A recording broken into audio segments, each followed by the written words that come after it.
17, 17.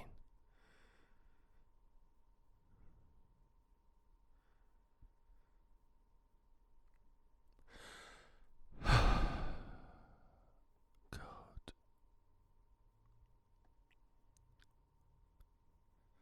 17, 21, 17, 21, 17, 21. Jesus, Jesus, Jesus, Jesus, Jesus, Jesus, Jesus, save me. Jesus, save me. Jesus, save me.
I'm going to take one guess. You've clicked on this video because you have unwanted, intrusive thoughts or feelings concerning your sexual orientation. Hence HOCD. What this video is about is reassurance and why you shouldn't do it. But before I go on to that, just allow me to tell you what unwanted intrusive thoughts are. Okay? Everyone in life gets intrusive thoughts, even people who don't have HOCD. Okay? But the difference is, when a regular person gets an unwanted intrusive thought, they just allow it to pass and it no longer becomes a problem. What HOCD does, or what OCD people do, is they get a stuck thought. I think I'm gay, or am I gay, or do you think I may be gay? And they give that thought too much importance. And the more energy they use to try and push that thought away, the more that thought becomes stuck. It becomes stuck in their head. And they have this urgent need to get rid of it, to push it away. See, unwanted intrusive thoughts are more a result of over control than under control. OCD people who have these thoughts tend to be perfectionists, tend to think in black and white terms, all or nothing terms. They seem to be deeply, deeply afraid of uncertainty. And because the thought repeats itself and repeats itself and repeats itself, they think, because they analyze too much, they think, oh my God, that must mean something. When the fact of the matter doesn't, it doesn't. First of all, it's childish. It's usually a childish thought. And it's a result of the things that I've just mentioned. And the fact that you give it far, far, far too much credibility. Too much credibility. So these are intrusive thoughts caused by thinking errors, and so forth. Okay? Now, what happens is when people have an intrusive thought about their sexuality or about any other theme,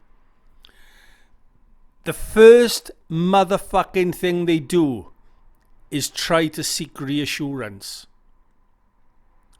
In the beginning, fair enough, it's okay. Because you have to find out what condition you have anyway.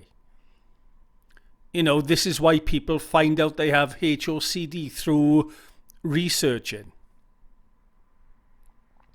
But there comes a time when the reassurance becomes a problem. It becomes a serious, serious problem.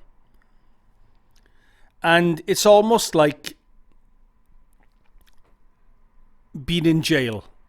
You're in a prison cell, you've got bars all around you, okay? And you have the key to the cell. And on that key it says exposure and response prevention. The key to beating HOCD. You can put that key in the cell door and open it and leave. But you've got to have the guts to do it. Instead, people seek reassurance, which is almost like taking an Anodin, an aspirin, an ibuprofen, and it'll give you temporary relief, and then the pain will come back. So people seek reassurance, and what they're doing is keeping themselves locked in that cell. And in that cell you'll stay until you learn to confront your fears, until you learn to stand up to the bully. Okay? So how do people reassure themselves? Well, I've made a small list here.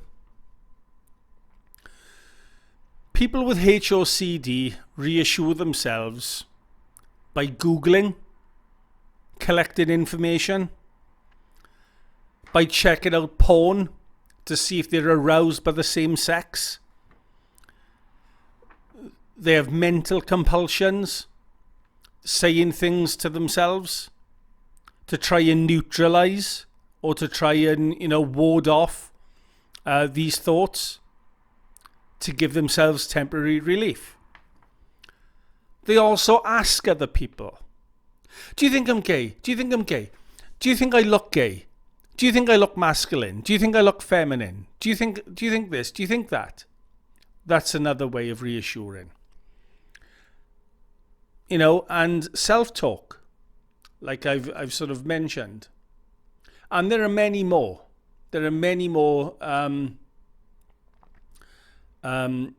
forms of reassurance. I mean, people on my site on Facebook, when they come on, they're asking and asking and asking and asking and asking. And some of them are not content just to... And they're brilliant people, mine, all of them. They're really good people. And I'm not really talking about the long-standing members. I'm talking about the newbies. But they come on and they don't just want to post to the group. They want to contact me personally and fucking torture me. Because, and in a way you can't blame them, because they're so scared. They're so frightened. They're constantly seeking reassurance. But the reassurance is keeping them trapped. The way out of it is to feel the feelings. When the feelings come up, the doubts come up, feel the feelings. Because it's better to have pain now than have to live the rest of your life seeking reassurance, and when you're 80 years old you still got HOCD because you haven't stood up to it. So when I was in school, and I'm going to give a few analogies in this video. When I was in school, I hope this thing is on. There was in the first years of high school, there was this guy that was a bit of a bully, and we were in sort of woodwork one day, and I said something to him. I can't even remember what it was, but But I said something to him and he come marching up to me, okay? Check this out. He come marching up to me and I was holding a block of wood. And he said to me, put that wood down now and let's go. So I looked at him and I'd had enough by this point. I just had enough. And I threw the block of wood down and I said, come on then. And I was shaking. I said, come on. And he turned around and walked away. That's all it takes, is just stand up to the bully. And as I've said in many videos before, that's what HOCD is. That's what any form of OCD is. It's a bully. When you think about reassurance, act as if reassurance is very, very expensive. As if you're on a limited budget and you can only afford to do it once in a while. Because if you reassure yourself constantly, what's going to happen is the muscles that you need to stand up and tolerate discomfort, tolerate uncertainty, are going to wither away. It's the same as any muscle. If you don't train your biceps anymore, they're going to start to get smaller. You got to keep building the muscle, and the way to do that is through, it's common sense. Stand up to your fear and it will go away. If you don't stand up to your fear and you reassure yourself, keeping yourself in the prison, you're going to be fucked. Fucked in the sense of you're not going to get over it. You're going to carry the burden for a long, long time. The best analogy I can think of is quicksand. If you're in quicksand and, what do people do when they're in quicksand? They struggle. And the more they struggle, the more they sink. Avoidance, reassurance is struggle. That's what it is. That's what it is.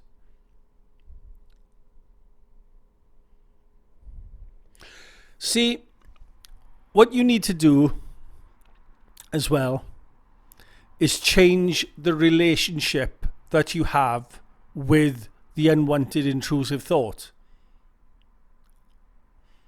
I am gay. I think I may be gay. Change the way you think about it. Stop giving it so much importance.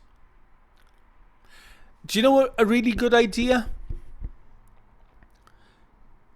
is? To write down on a pieces of paper, lots of little pieces of paper, write down, I am gay. I've accepted it now, etc., so forth.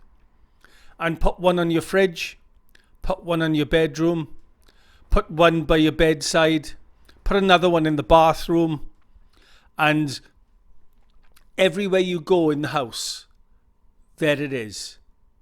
And it'll cause a trigger. It'll cause you anxiety. And when it does, instead of reassuring yourself, sit with the thought. Because what people do is run away from their triggers. Some people, any little trigger, and they run in for the hills.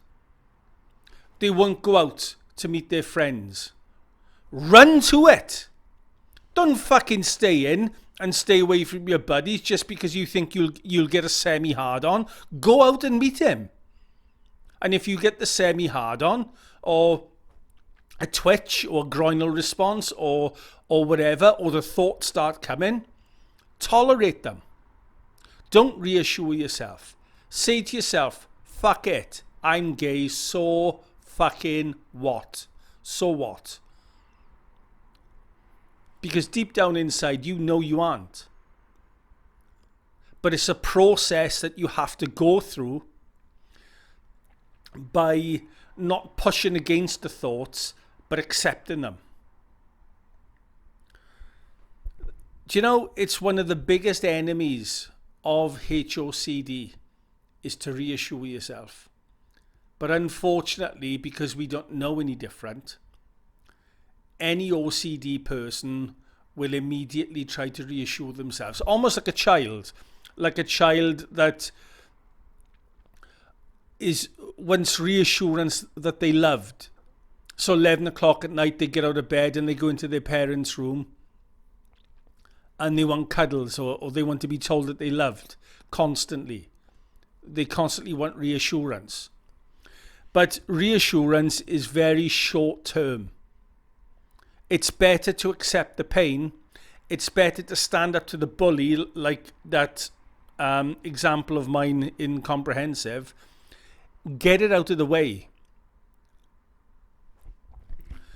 It's like a boxing match, right?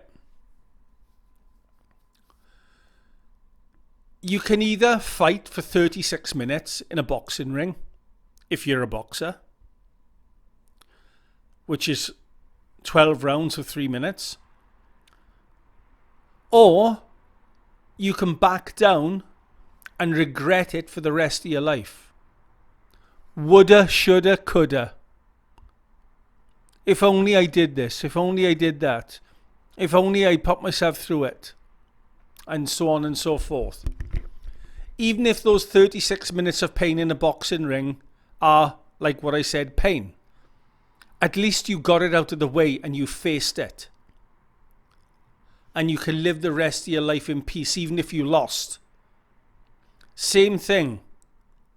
When you stand up and take the appropriate steps, exposure, response prevention, acceptance and so forth, you are getting it out of the way. You're facing it. And that's the biggest gift you can give yourself. Let me tell you something about courage. Courage and confidence. Confidence is a fantastic thing to have. And it's an admirable thing. But what's more respectable and admirable is courage. Because courage can only exist in the presence of fear. And that's another thing. We tell ourselves we shouldn't be afraid. Big mistake. The biggest mistake of your life. See, fighters, boxers, they are trained from when they're young. And they trained in the art of fear and how to use it. And they are trained to know that it's okay to have fear. And there's something I notice with OCD people. They have a hard time, at least a lot of them, accepting that they have fear. When fear is perfectly natural, it's there for a purpose. It's how the human race survived. Be proud of your fear, but be even prouder of controlling it. And in this case, and for the sake of this video, controlling it is standing up to it and dampening down any type of reassurance, which again is standing up. Because when you don't reassure yourself, what happens is the negative feelings start rising. And when they rise, that's when you can deal with them. Because you can't deal with the feelings when they're down there. You can only deal with the feelings when they come up. You know, it's like say you had there was a hole in the ground inside your house, and there was a fucking rat inside the hole. You know, you can't really deal with him while he's down, like several feet away. Yeah, I know clever people are going to say, yeah, put rat poison. Pretend there's no rat poison, okay? You can't deal with him when he's down there. You can only deal with him when he comes up. And you whack him on the head or something like that. Same thing with feelings. They need to arise. Sometimes, by the way, when people do exposure, this is why I think it doesn't always work sometimes, is because and this is interesting, when they don't want the feelings to come up, the HOCD feelings, they come up, especially at inappropriate times. But when they try and do exposure therapy, and sometimes they want the feelings to come up, they can't come up. Or at least they can't come up fully. So it's harder to deal with them.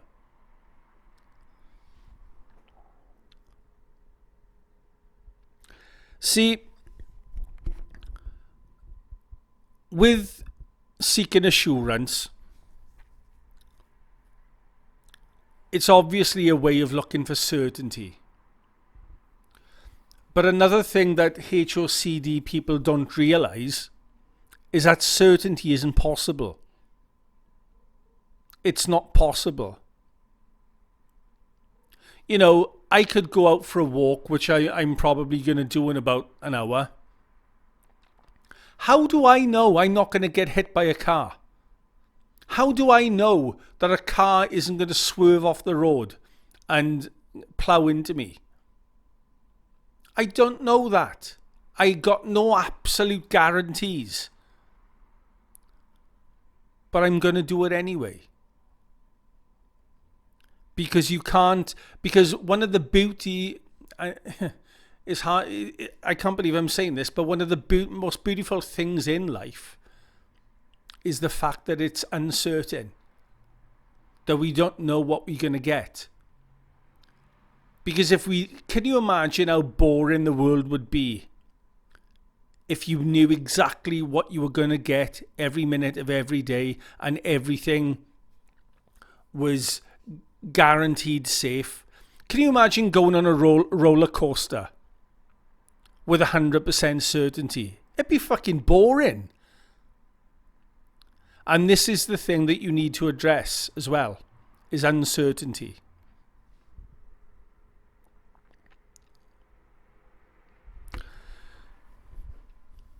It's funny as well, another analogy I thought of the other day. I don't know why I thought of this, but I did. I think it was because I was walking past this tunnel the other day and there was graffiti everywhere. All this beautiful graffiti stretched all over this tunnel. And it just got me thinking about something. Can you imagine being in an alleyway and you're just standing in the alleyway, perhaps having a cigarette or listening to some music or doing what you're doing. Maybe you're waiting for somebody, who knows? And there are different people walking back and forth, walking past you while you're in this alleyway. And you have no problem with them. They walk past, going about their business. You're going about your business. Great. Then all of a sudden, somebody walks through the alleyway and he's the cunt that used to bully you in school. Ooh, I just dropped a C-bomb. Never mind. And as he walks past, you say, "Excuse me, I want a word with you for the way that you treated me in school." Or whatever.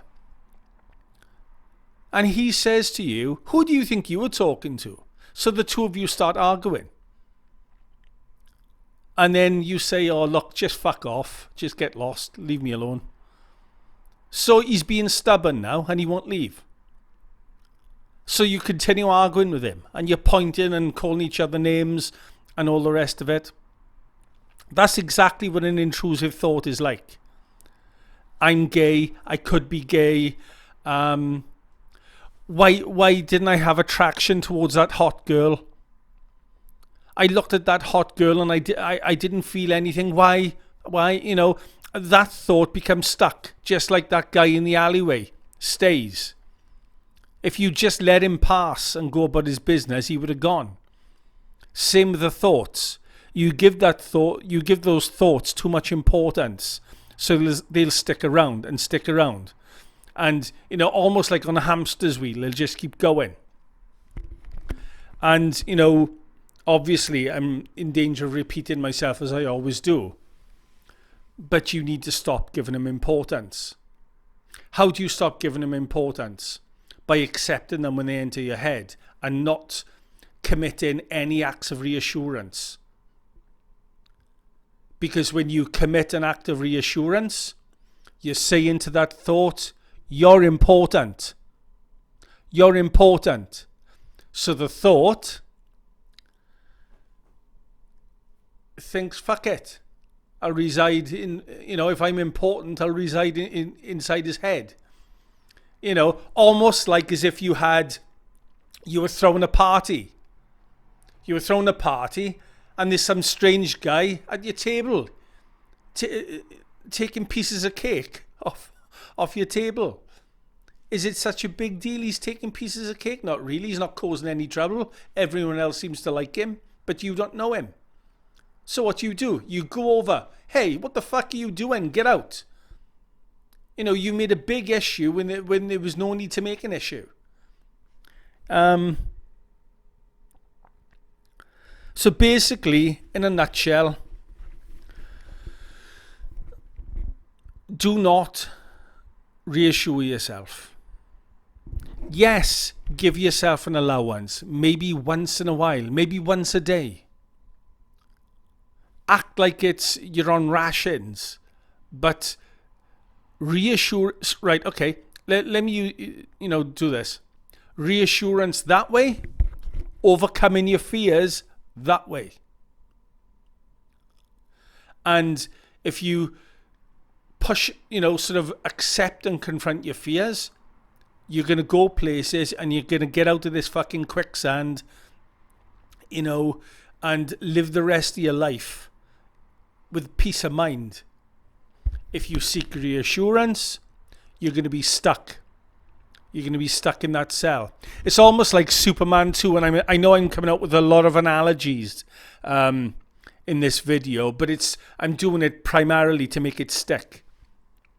Anyone ever see Superman with Christopher Reeve? And you had those 3 criminals from Krypton, and they were put into the Phantom Zone, which was like a mirror, and it was sent off into space. They were trapped inside this mirror. Well, that's basically it. Every time you reassure yourself, you're keeping yourself in that mirror. You're keeping yourself in that hell, in that doom, in that dark place. To reiterate,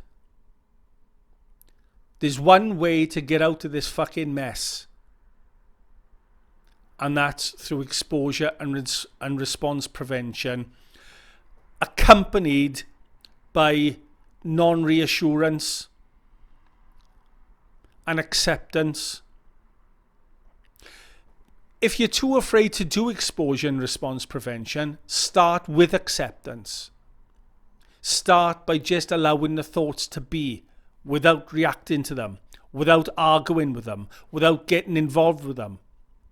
Because arguing, getting involved, resisting them, avoiding them, seeking reassurance is all a way to give them the importance they just do not deserve.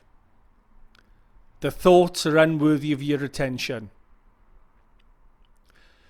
You know, another thing as well, and I want to say this before I go.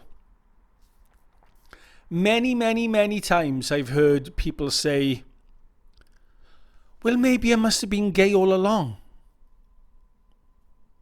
No, you weren't gay all along. I doubt it, because if you were, you would have known. You would have known a long time ago. But this is what OCD does. It gives you kind of false memories. Because with OCD, you tend to analyze everything. And you start analyzing things from the past. Oh, well, do you remember, you say to yourself, in 1997, I was at the shopping mall and there was a guy and he had this amazing blonde hair. And I can remember noticing that blonde hair. That must mean I'm gay.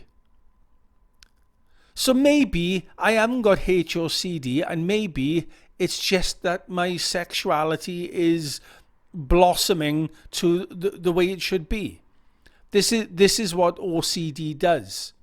And when people write me, I was going to say letters, but emails or whatever, and there's other people on the site that can confirm this, it's like listening to the same person over and over and over and over. It's like the same letter that has been passed from person to person, and they're all sending me the same letter. It makes you doubt everything. It makes you doubt, because it is the disease of doubt. And you start thinking, oh, well, maybe this is who I really am, and my whole heterosexual past has been a lie. See, this is bad detective work, because you're taking all the evidence and you're turning the evidence into ashes, and you're taking all assumptions, guesswork, conjecture, and everything else, and you're making that the primary source of your evidence. Bollocks. Bullshit. Crap. If you were showing symptoms of OCD, then, and have had other signs of OCD in the past, then I would say, you're on a winning streak as far as it just being OCD, and that you are not turning gay, because I don't believe you can turn gay anyway. It's either in you or it's not. That's a little bit black and white, but I think that there's some truth in what I'm saying.